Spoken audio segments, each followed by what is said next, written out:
Hello and welcome to Slugger Talks. And today we're talking to Shane O'Donnell. Shane is a native of Omagh, went to Christian Brothers School down there, moved to London a couple of years ago, has been involved in, let's call it the entertainment business, and not very long ago he heard about this new political party called CISTA, which is, let me get it right, Cannabis is Safer Than Alcohol. It's a one-issue political party.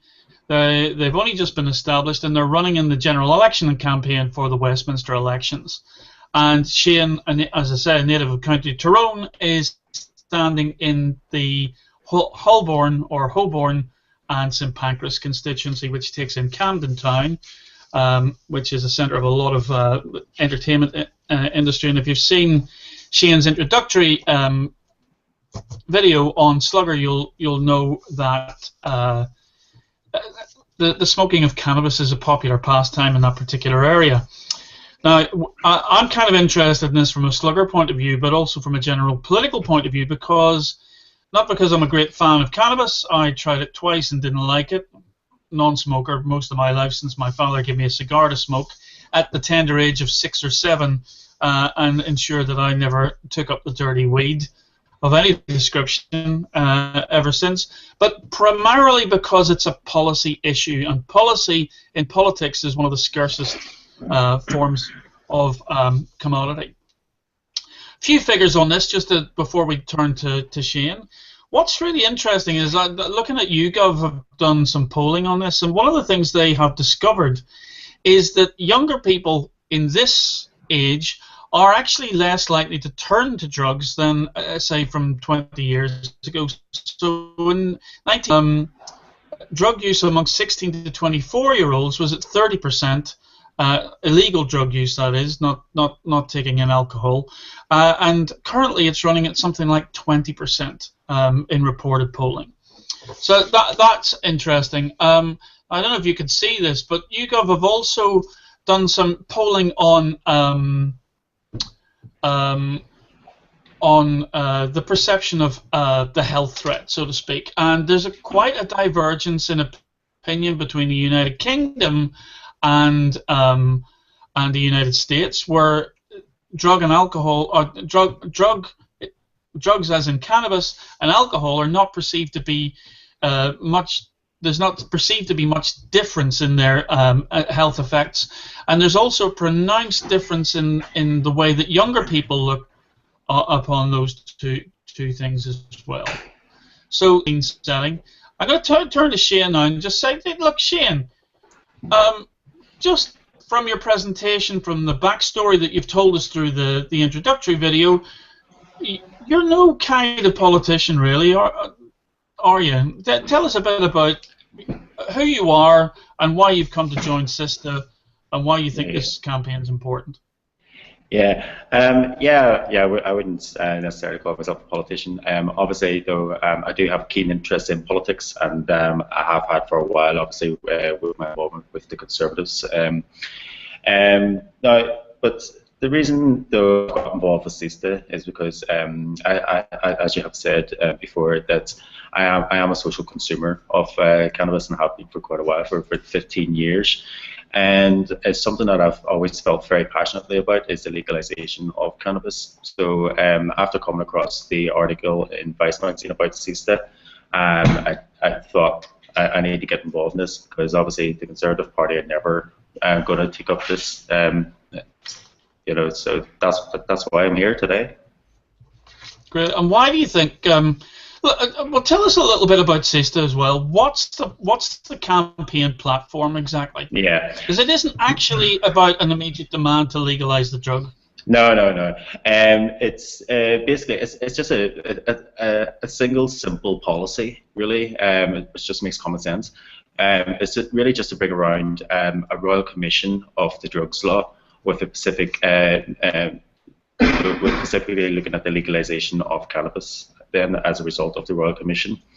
Obviously, I don't know, for some of the viewers out there, the Royal Commission is a bit of a rare thing. It's been like 4 over the last 50 years. what it basically means is that once a Royal Commission is completed, then the government will have to act and look at a way of working it into policy, rather than just leaving it to the side, which they have done many other times when there's been different lookings into this subject. So in a sense, what you're looking to do is to bring about a commission whose report is utterly binding on the democratically elected government. Yeah, exactly. Why? Why? Because people should have that freedom of choice. That's something that I strongly believe in. And so by legalizing it and decriminalizing it, then it's leaving it up to the people to decide whether it's right for them or it's not. Whether it's right or wrong. But I'm interested in this use of a Royal Commission because the Royal Commission, as you say, has a prerogative in a sense that overrides the sort of sought mandate, if you like, of any government that takes office. Now, the current polling is telling us that actually the majority of people in the United Kingdom are not in favour of legalisation of cannabis. But there's a caveat to that in the sense that there's a very strong minority that says yes, and also some of the polling says that people would be open to persuasion. So a Royal Commission appears to be a bit of a sledgehammer to crack a democratic nut. Yeah, well, the thing is, obviously, with those polls as well, they are quite close. If you turn the people who are in doubt which way that they go on it, into like the yes, for example, then that would give the other side a majority. So just a couple of ways you could look at that. So I think as well, also with more education on the actual subject, around cannabis and the usage and what effects it can have, good and bad, then that people will then positively decide to have it legalized, especially when you look at the tax benefits from it as well. If you look at Colorado, they've raised up to $50 million since legalization in 2014. So if you take that to over here, that's up to 900 million pounds a year, which is a hell of a lot of money. And also then people recognise that the war on drugs is failed. So the money that's been spent on that can be put into other resources for other crimes. Rather than these crimes which are just taking up too much police time and resources. Really. As you've said, it's still a minority in favour according to the polls. Why do you think people are so reluctant to kind of move across to the legalisation side of the argument? It basically it's a lack of education on the subject matter, I guess. With more education on the subject matter, then I think more people would move across to our side of the argument. Like a lot of people are in favour of alcohol legalisation, even though that they've got a great education on on the effects of it. But obviously that's never going to change for various different economic reasons and whatever. So if they understood the same arguments on the side of the cannabis argument and realised that it's not actually as harmful as alcohol, then you would see a big shift in people coming over to the other side. Yeah, so educate us a little bit on that. Then, why do you think people are overly concerned about the health effects of cannabis? Yeah. When they're perfectly accepting of alcohol's downsides. Yeah. Well, as I've said before, a lot of people just when it comes to cannabis, what we've been fed through the media, through governments, over the past has just been, it's bad. That's it. There's been no education on the good sides of it. Like for example, the health benefits of it. For self-medication and stuff. When it comes to like pain relief for multiple sclerosis, when it comes to epilepsy, and even pain relief for cancers and stuff like that. There. So by keeping it legalized, you're not giving those sufferers a chance to be able to avail of those medicines as well. But again, there is obviously an invested interest from pharmaceutical companies on that matter too. So, One of the things that strikes me is that in some respects, because cannabis use is so associated with smoking, and as I said in my introductory remarks, one of the reasons I think I didn't get into it, I mean, it wasn't as broadly popular in my youth as it is now, obviously, but it was around and people did do it. I tried it twice, but it was the tobacco element that put me off, because I just could never. I just had a violent kind of response to it. But you know, the Republic of Ireland's just brought out plain packaging for cigarettes. Yeah. So there are abiding and well understood and well articulated health concerns around cannabis's association with the legal substance of tobacco. Yeah. Well, the thing as well with that is that, sorry, I've just totally lost my train of thought there. Is that you don't actually have to consume cannabis with tobacco. Obviously, you know, there are always taking it. You take it through a vaporizer. You can have it in food, and even in drinks or whatever, you know, or in, you know, various different other contraptions such as pipes and whatever. But like me personally, I smoke a very, very little bit of tobacco, but I use an organic tobacco. I'm not going to obviously drop brand names in, so, because this isn't an advertising slot for brands, but yeah. So again, I only use it with organic because for me that's cleaner. I try to do it. I try to consume our cannabis in the cleanest way possible as well. You know. Great. So, tell us a bit more about CISTA. I mean, you're the first candidate. Are you the only candidate, and are you looking for others? Yeah, I am the first candidate. I'm not the only candidate. We have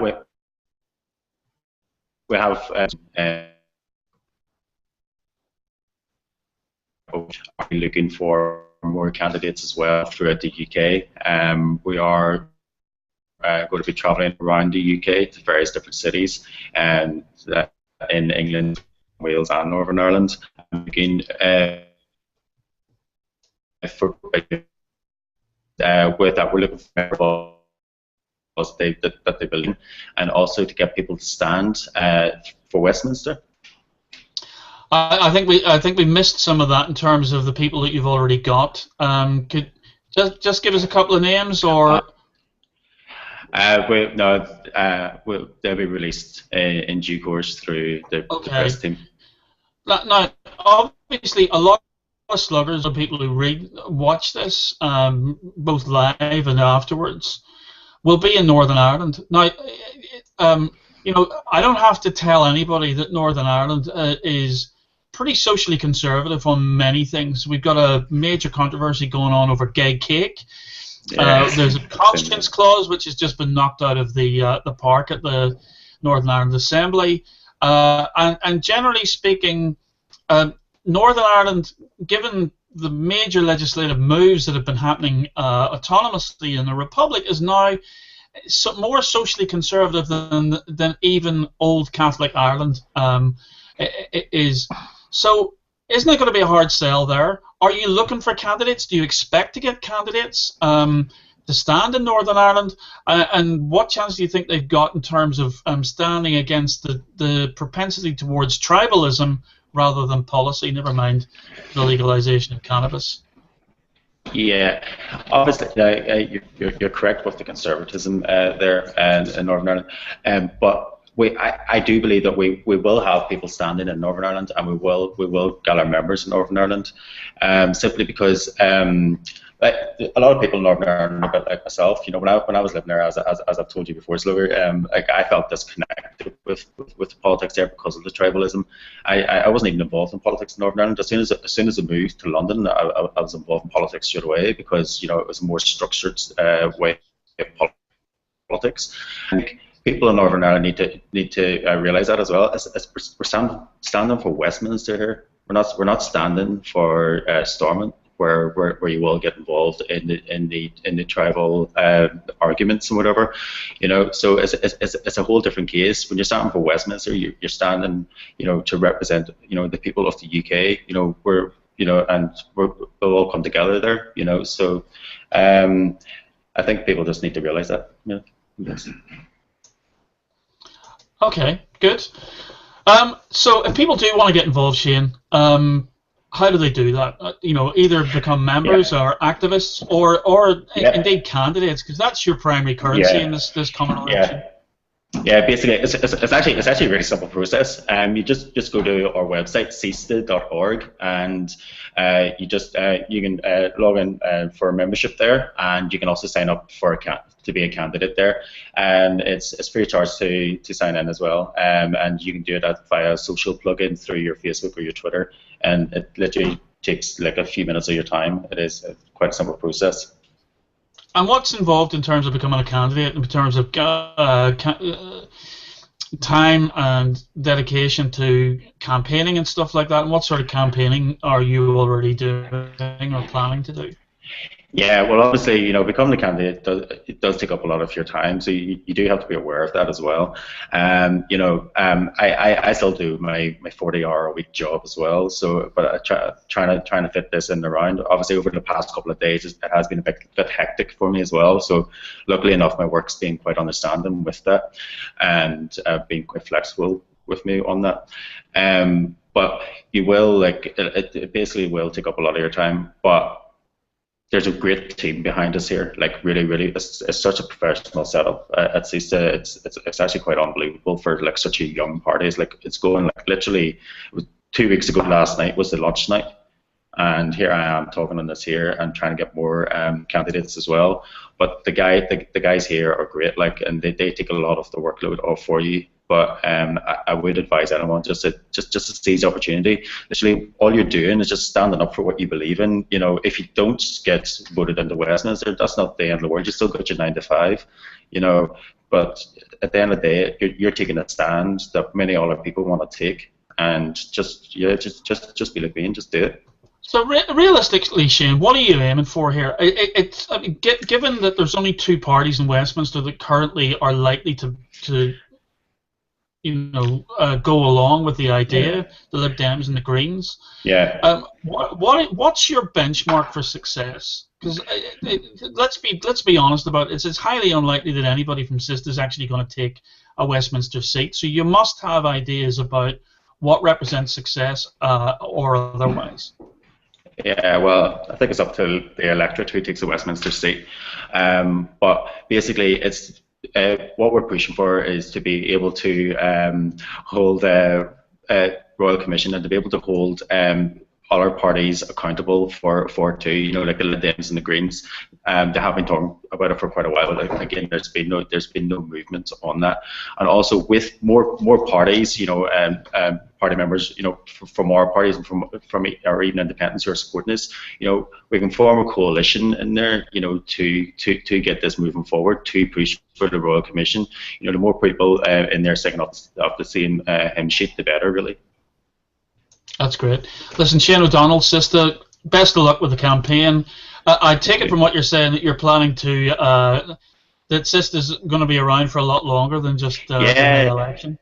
Yeah, exactly. This is only the start. We're already looking into the election after that as well.